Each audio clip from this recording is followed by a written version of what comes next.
You put the sweater back in the bag, show a QR code, and hand it across the counter. A few minutes later, the refund appears on your phone, sometimes before the package has traveled a single mile. From your side, the transaction is over. The sweater went back. Except in many cases, it did not go back. Not to the website, not to the warehouse it came from, and possibly not to a normal retail shelf at all. The sale did not simply reverse. It created a new product, a used, open, delayed, uncertain piece of inventory.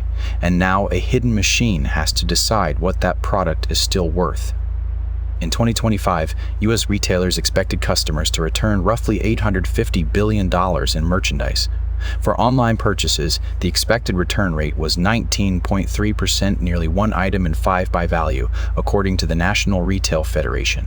That number is not the cost of returns, it is the value of merchandise flowing into the system. The actual cost is scattered across shipping labels, drop-off counters, trucks, warehouses, inspection tables, new packaging, markdowns, fraud, customer service, and the simple fact that an item becomes less valuable while everyone decides what to do with it. Returns are so important to shoppers that, in the same NRF research, 82% of consumers said free returns mattered when they shopped online. So retailers cannot just eliminate the promise. They have to build a second supply chain behind it. That second supply chain starts the moment you tap return. The screen might ask why. Too small. Arrived late. Damaged. Change your mind. Those answers can change the route. So can the item category, selling price, return window, customer history, shipping distance, and whether the product can legally or safely be sold again. Sometimes the cheapest route is no route at all. A retailer may issue a refund and tell the customer to keep, donate, or discard a low-value item. That sounds generous, but the math can be brutal. If transportation and processing are likely to cost more than the item can recover, paying to move it backward destroys even more value. For everything else, the return software produces instructions. Mail it, bring it to a store, drop it at a partner location, put it in a locker, exchange it, or receive store credit. The refund and the object now separate. Money can move in seconds. The object still has a physical journey ahead. Imagine 10 people returning 10 items individually, 10 labels, 10 parcels, 10 separate pieces moving through a carrier network. Now imagine those items verified at a drop-off counter, placed together in a reusable container, and moved as one consolidated shipment to a processing center. That is the model behind services such as Happy Returns. In late 2025, UPS said eligible box-free and label-free returns could be dropped at more than 5,400 UPS store locations. The company says items can be verified at the counter and consolidated before traveling farther. This is one company's system, not the route for every return. But it reveals the goal: reduce the cost of moving millions of uncertain objects one at a time. Consolidation also changes what back means. The product may be routed to a regional processing center instead of the original retailer. A store return may stay in that store, travel to another location that can sell it, go to a vendor, or enter a completely separate network built only for returned inventory. The shortest route is not always the route that recovers the most value. When the item reaches a return center, someone or a combination of cameras, scanners, scales, and software has to answer a sequence of questions. Is this the correct product? Are all the parts present? Has it been used? Is the packaging intact? Is there damage? Is the damage cosmetic or functional? Can it be cleaned? Can it be repaired? Is it seasonal? Is there still demand? And how much time will each possible route consume? This is not just quality control, it is pricing under uncertainty. A sealed current model electronic device might go directly back into sellable inventory. An open device may become open box. A damaged one might be refurbished, stripped for parts, returned to the manufacturer, or sold in bulk. Clothing may be steamed, folded, rebagged, marked down, routed to an outlet, or rejected from resale for hygiene or condition reasons. Different categories create completely different trees. Food, cosmetics, hazardous materials, personalized products, and mattresses cannot be treated like an unopened phone charger. The machine is estimating a simple thing with complicated inputs after every remaining cost and risk, which route leaves the most recoverable value. Take our $40 sweater. The following numbers are only an illustration, not an industry average. Suppose the open sweater can now sell for $30. Moving it backward costs $6. Receiving and inspection cost $4. Repackaging and inventory handling cost another $3. $30 of resale revenue minus $13 of reverse sales revenue minus $13 of reverse sale revenue minus $13 of reverse costs leaves $17.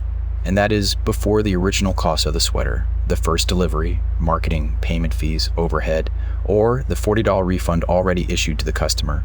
Change one input and the best route changes with it. If the sweater can return to a shelf tomorrow at full price, process it quickly.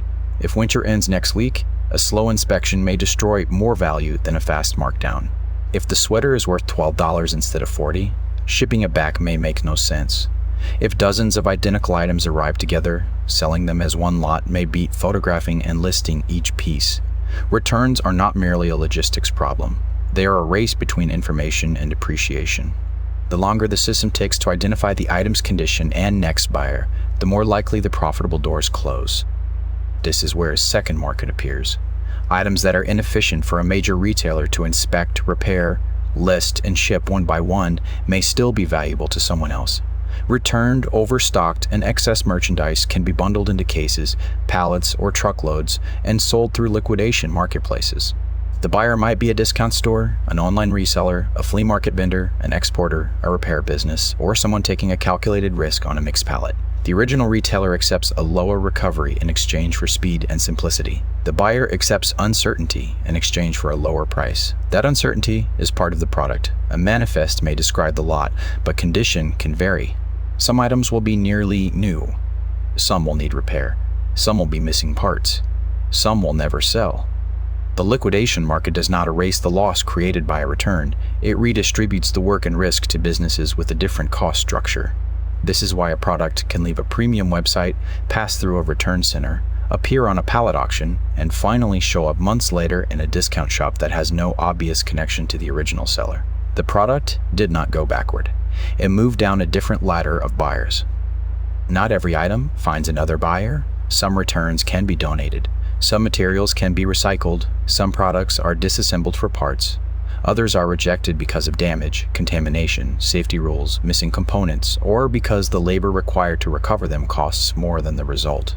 Those items may be destroyed or sent to a landfill. How much? There is no single public counter tracking every return.